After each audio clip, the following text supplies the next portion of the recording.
Hey everybody, it is the Irregulars. It's that time of the week again, and he's Matt Posner, I'm Tom Alexander, and here we go. Week, 30 maybe, I we're guess. Almost a year into this. We're a little ways, maybe 40 weeks, something like that. So anyway, here we go, and lots going on. We've got a phone call coming in already. We're not going to take it. We're not taking it? Nope. Nobody you need to talk to at this point? Nobody I need to talk to. All right. So we've got a lot of interesting things happening. The NBA draft happened. Who cares? And Matt clearly doesn't care. So long, everyone. No, that's we'll. Well, look. I mean, here's the thing. You had the Golden State. We missed last week, so Golden State won. The Penguins won. Right. All that stuff. But I think really, and I don't. It's sports related, but not really sports related. Yeah. But the whole thing with Dennis Rodman going to North Korea again. Yeah. See, I thought he'd gone to North Carolina, and I didn't realize what had happened. And then I saw, it's North Korea. I think, what's the big deal going to North Carolina? People do it every day. Every day. But North Korea is not common. Speaking of North Korea, this kid, man, I got that is like one of the news items I gotta honestly say that like hugely pissed me off. When this kid died. Hugely pissed you off? It hugely pissed me off. Why did it hugely piss you off? Not huge, huge with an H. It just did. I just, first of all, the kid takes a poster. We've all done worse in college, right? Sure. Okay? He takes a poster. They give him, what do they give him? Like 7 years of hard labor or something like that? So 19 months into this hard labor, he goes into a coma. They say because of botulism and a sleeping pill. So, right? And I'm thinking to myself, okay, sure, botulism and that's real common. They ship him back, and he's as good as dead. And then not even a week after he gets back, he does die. It's really, I don't know, man. That's unbelievable. So we're going to just sit there, take that sitting down? I guess so. I guess we got to take it. Thank you, sir. But according to Dennis, in the interview that he had with Michael Strahan this morning, Dennis says that Trump should just get on a plane, go over there and shake the guy's hand and make peace. Like it's that easy. Yeah. I'm sure the kid's parents will really appreciate that. I don't know. It's an ugly thing. But anyway. We digress a little bit, but let's get back to the NBA draft. And what your 76ers. They did okay. This kid Markelle Fultz from Washington. I heard something the other day listening to a national sports show, and the host said, "I'm not so sure it's a good deal for the Sixers because he didn't win." He didn't win at Washington. First of all, at the time the kid's 18, barely 19 years old. Right. There's no I-in team. It's last time I checked, basketball's a team. Right. Well, the basketball. No I-in team. I didn't invent that. But I'm saying everybody says that. You know what team stands for, right? Go ahead. Together, everybody achieves more. I like that. You like that? Yeah, it's very good. You've never heard that before? I probably have. I probably just suppressed it. Got it. But the thing is that people say that all the time. They're real quick to say, hey, there's no I-in team. Yet, he didn't win a championship. Marino never won a ring. No, the Dolphins didn't win a ring when Marino was quarterback. Right? The Dolphins haven't won a ring. I know, since Greasy was quarterback. Right. But I get that. But I'm just making a point. Does it diminish Ted Williams' greatness as a baseball player? No. Well, he played for Boston, so... Yeah, but he didn't win a World Series. Well, they had the curse. Okay, but people, they never That's say... not his fault. No, exactly. It's nobody's fault. Sometimes it is, though. I think it was Dan Marino's fault in a way. How? He had nobody to throw to. What do you mean, Clayton and Duper and Joe Rose? Come on, he had one of the greatest tight ends ever in Joe Rose. Are you kidding me? All due respect to Joe Rose, he wasn't one of the greatest tight ends ever. He didn't have a running game. That was he had no running game. They had a good defense. Okay. The defenses were good. How many times do you have? What I'm going to say is, look, I love Dan. I think he's a great guy, and I think in his playing days, and I'm gonna make it equivalent to another quarterback in the league right now who is an amazing talent, but has had trouble winning, is Phillip Rivers. Right. Okay, now Phillip Rivers, great stats, has had look. He's had some injuries. He's had some things happen. Yeah. But Phillip Rivers, his attitude sucks. You see him come off the field, and you see him yelling at guys, and you see him like a little baby. Right. And I think that part of Dan, you can watch the video, it's as plain as day, that Dan would come off the field when guys would make mistakes, and he'd let them have it. Yeah. And I don't think you see that with a Joe Montana. I don't think you saw that with a Troy Aikman. I don't think you saw that with a Bradshaw. You know, I'm just going over. I don't think you see. I think Brady. Let's just take Brady for example. I don't think Brady berates his players when they make a mistake. Yeah, he's passionate, but I think there's a difference between passion and berating somebody or getting into somebody's ear. Right. And if you want to talk about receivers, Brady hasn't had all pro receivers. Yeah. You know, the one year that he had Randy Moss, they didn't win. Yeah, yeah. So I don't think that you can say that receivers. That was the Tyree year, right? That was the tight. Yeah. So I don't think you can say that Marino didn't have great receivers. You know, Clayton and Duper were amazing and got open and did a great job for him. Mm-hmm. I just think leadership, his ability to lead a team to that promised land wasn't there. Right. And who did they play in this? Was it Washington? Washington, right. So and how many? I don't have to put you on the spot, but I mean, do you remember how many times they did get to the postseason when he was quarterback? I think they got almost every year to the postseason. Did they really? I think it was like maybe 1 or 2 years they didn't make it. Look, they were 10-4, 11-5, or whatever, 10-6. Yeah. They just couldn't finish. They just couldn't get over that hump. Right. I think too that look. A quarterback, probably more than any other sport, more basketball, baseball, hockey. Football is the one sport where the quarterback is the undisputed leader of the team on the field. True. The point guard, though, in basketball is definitely but he's not always. He's the leader, maybe on the floor, but not necessarily in the clubhouse or the. Look, I mean, I follow basketball, and look. Dr. J was the leader of the Sixers, right? Larry Bird was the leader of the Celtics. Yeah, but without Andrew Toney and Mo Cheeks. Oh, no doubt. But I'm just talking about the focal point, the captain, the But center. I don't think Julius Erving was the guy that was very vocal in the locker room. I don't think he was more of a quiet leader. He led by example. Yeah, he may have. Yeah, you might be right about that. And going back to Washington Husky basketball, it's not like we're talking Washington Husky basketball is a notable program. Right. Well, you made my point for me because this guy says, oh, well, he didn't win at Washington. So what? Nobody's won at Washington. Right. He's a great. When was the last time Washington went to the tournament? He's a great player. Iverson was a leader. He didn't play on a national championship team. I mean, the thing is like that's a weak excuse to say I'm a little concerned about the Sixers. Maybe they made a mistake in choosing Fultz. Look, the Sixers are poised, at least admittedly, I mean, we got to see it happen on paper. That they've really got a nice nucleus of a team with Embiid and Ben Simmons. Well, Simmons hasn't played yet. Hasn't played a minute. And then now Fultz, and of course they did see what Saric could do, and they got Robert Covington, and they still have Okafor, who is a bit of a question mark. The one thing we know about Okafor is he can score in downtown in the post or whatever. But the thing is that he's not really a rebounder. He's not really a playmaker. But driving or being inside, going to the hoop, very strong, can score. That's not worth nothing. I mean, it's worth something. And so, maybe he becomes a sixth. Who knows what he's going to be? But we'll get there. I mean, I think the Sixers are on the uptick, and there's some teams. But they've been on the uptick for a few years now. No. It's been going on for a couple of years. Right, but they tanked for 3 years, Matt. Okay. I mean, intentionally. This is going to be the first year you're not going to see them tank. I mean, they're going to try to win. I just think, here's the thing. I think that there are some franchises in professional sports that are just not meant to be good. Mm-hmm. And I think the Sixers right now are one of those franchises that maybe not in our lifetime.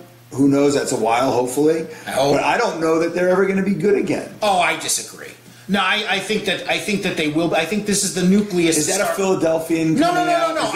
Really like, no, listen, and I'll tell you what. I heard Bill Simmons say, and he's the biggest Hey, Bill Simmons, hugest Celtics fan on the planet. The guy, he loves the Celtics. What team in the East is more of a rival to the Celtics than the 76ers historically? Okay, he himself said, I'm excited about the 76ers. That was the word he used. It's hard for me, quote, it's hard for me to root for them to lose.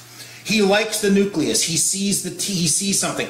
I agree. Look, trying to be as objective as I possibly can as a Sixers fan. Okay, I'm looking at this seems like that's a nice nucleus. That's maybe this now will this process pay off? Who knows? I have no clue. None of us know, but we do have. We're seeing something. By the way, this lovely set here behind us. Well, this is it's a work in progress. It's a work in progress. I'm looking for the first time. I'm noticing just the beautiful shelving and a box of tissues back there, and Arm & Hammer baking soda. Yeah, we're getting. No, it's a nice look. You like that? I really do. See, Levitard has nothing on it. No, this is nothing. This is easy. This is much better. It's much better. Much better. Yeah, no, it is. It is. It's very. Come on, this is fun. Like No, listen. We could be anywhere right now. You could say something about it. It's not pretentious. That's for sure. I mean, we're not trying to be anybody we're not. Fun. Who cares? What the hell is back there? Glad. We got. Glad bags, you got some Dial soap, you got some Raid, you got a little bit. So we're prepared. If we're going camping, we're prepared. That's basically what Matt is saying right there. I'm sorry? You always have to be prepared. Yeah, you do. Like we're both. You were a Boy Scout, right? No, I was a Cub Scout for like 5 minutes. Oh, so was I. All right. 5 minutes. Yeah, there you go. Very nice. No, I did 1 year of Cub Scout. I was in the third grade. I got up to my wolf status. I think I still have one of those pins though that I got. Do you really? Yeah. I was up to wolf status. I got so what is it? Bobcat, wolf, bear, right? If I recall, way back in the day in the 70s. I got one for you. Do you remember the Pine Car? Did you do the Pine Car Derby? Yes. You did do that. We did do that. Okay, here's a great Pine Car Derby story. My best friend growing up. We were Cub Scouts. He and I were Cub Scouts together. We had the Pine Car Derby. I built my Pine Car, and he built his Pine Car. The night of the Pine Car, I got like a 103 temperature. I'm sick. I'm throwing up. It's a disaster. I can't go. He comes to the house. He says, "We're going to win this together." I said, "What are you talking about?" He goes, I'm going to race your Pine Car, and together we'll share in the Pine Car." I said, "Okay." He took my Pine Car. He won. He won the Pine Car Derby with my car. And you never saw the trophy? No, never saw it. I didn't even get to look at it. So and at that point I said, I'm done with that. I'm out of the Cub Scouts. That's great. But so anyway, getting back to the draft. Yeah. Go ahead. I watched it a little bit, and again, it's any draft. That whole saying is, who knows how a guy's going to be. I mean, I watched this guy Lonzo Ball, and I don't know what kind of ball player. I think that he's going to be. I think guys in the NBA are going to be. They're going to defend him. Sure they're going to. No, but I think they'll shut him down. Look, I think that the kid, De'Aaron Fox, was the better guard. I don't know why. A lot of people are saying Fox is the guy. I think I loved his game. Yeah, love his energy. Look, I like the draft that look. I think all starting 5 Kentucky players got drafted. And I think 11 of the 14 first draft choices were freshmen. Yeah. So what does that tell you, NBA? Look, let these kids come out of high school. I think first of all, I think it's ruining the college game, because if you're a guy that's willing to stay at least the 3 years or maybe the whole 4 years, right? Let these guys come out after their if they're mature enough, and an NBA team feels that a guy can come out after his senior year in high school, let them come out. This one and done in college basketball is terrible. Even Zach Collins, who from Gonzaga, a one and done, first one and done Gonzaga. Well, look how many before the rule change, the edict was placed on having to at least have a year separation from high school. Was put into effect. How many guys were coming out of high school? Okay, you can name them on your hand. So LeBron James, I think he was the last one. Kobe Bryant. Okay. Right? Yeah. Okay. Karl Malone. Right. The guy, the center. Not Karl Malone. Moses Malone. Moses Malone. The kid from the Timberwolves. The kid that went to Boston. The center. Garnett. Yeah. So maybe maybe there's a couple more that we're missing. So 5, 6, 7. Yeah, but I think guys were other guys. Well, I'm not saying they became superstars, but there were guys that still came out of high school that got drafted. Now maybe they got drafted, didn't work out, and then went to Europe for a year or two. Right. And then I'm sure there's been other guys, but I'm talking about those are the 6, 7 guys that. The marquee names. The marquee names that came out of high school. I agree. So, but if the NBA is willing to take a chance on a guy, okay, they should be allowed to take a chance on a guy. Right. What is the big deal? Unless you're going to change the rule to 3 years, like Major League Baseball, and like football is 3 years, why does the NBA want to be different? Make these look now. 2 things will happen. Either A, right, you'll have guys. Personally, if I had that talent and I wasn't allowed to enter the NBA for 3 years, I'd be hightailing it over to overseas. Right. I'd be playing in Europe. Right.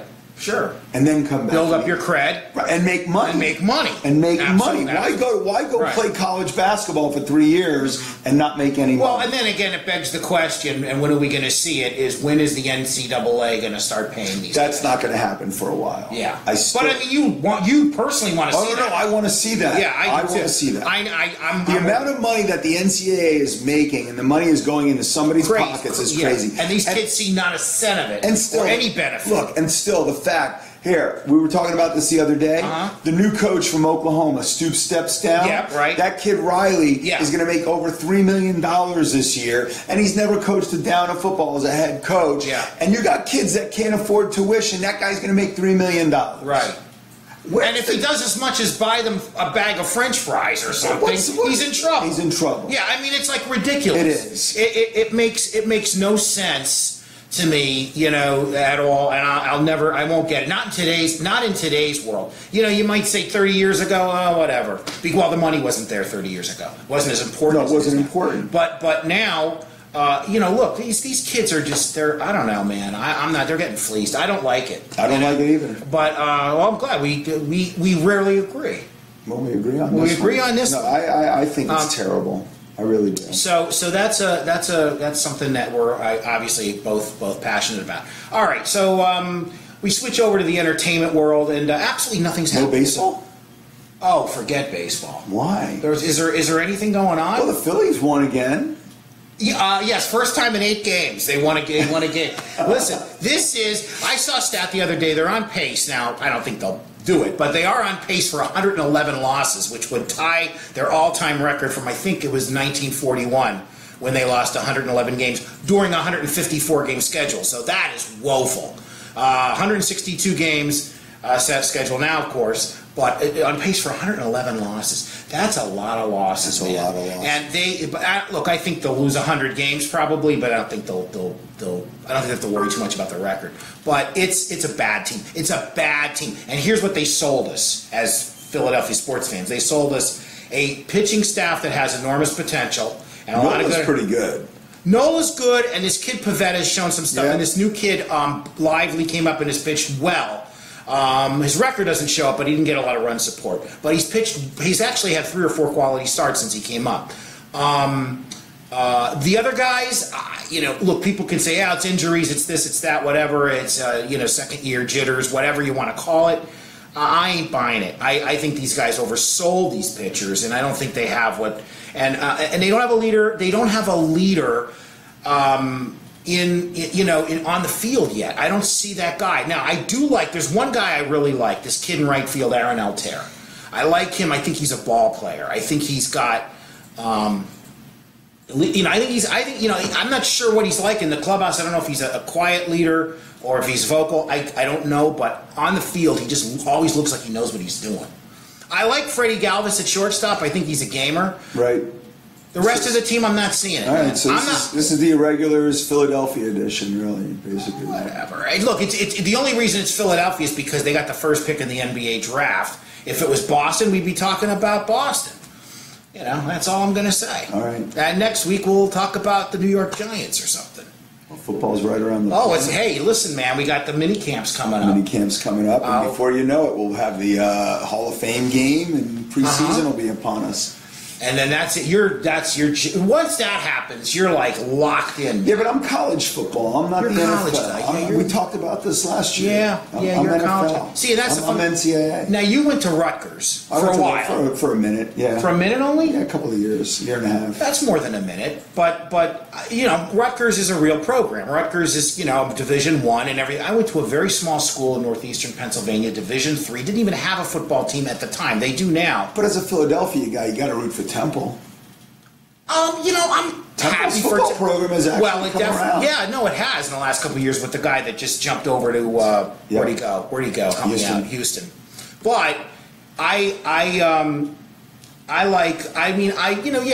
more of a college basketball guy. But college football, I just didn't have any team. People say, "Well, what about Penn State? You grew up in Penn?" Yeah, no. Penn State. My son Benny is off to school starting a summer. That's right. Starts classes on Wednesday. That's awesome. So he's got a summer session. He did the summer session. And what's his major?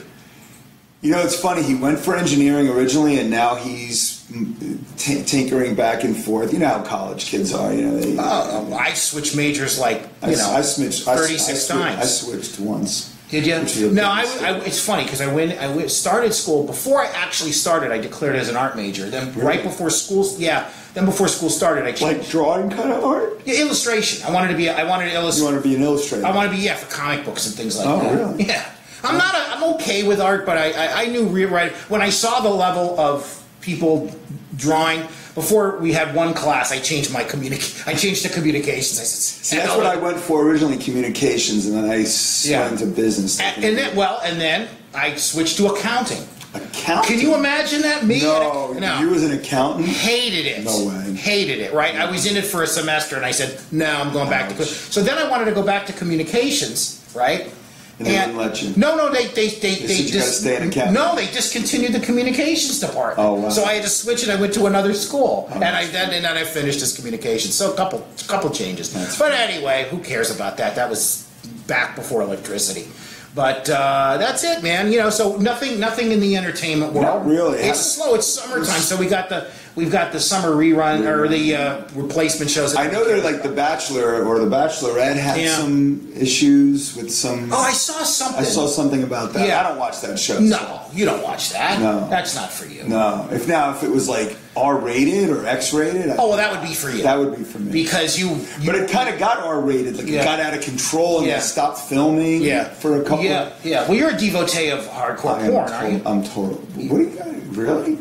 I don't know. I'm just hardcore porn? I don't know, man. How would you classify? What would you classify as hardcore porn? I don't know. I don't even know what the there's soft porn that you get on Showtime or HBO. Yeah, where you don't where you never really see anything. Yeah. You just see the girl, like her breasts and a little bit of action. Then there's like really good. I would say I don't know if there's ever such thing as good porn. Well, that's entry level porn. Okay, that's entry level porn, and then you sort of move on to sort of just like really like all out, just And then there's like the Mount Rushmore level porn, where you're just constantly, it's just like an absolute cavalcade. Like bestiality and stuff. Well, I wouldn't go that far, but it's a cavalcade of just flapping organs. Okay. Is basically what that is. Got it. Okay. But, that's it. So, listen, and I should just point out, just as a disclaimer, I've been told. I've never personally seen this. He's got RedTube on his, his computer.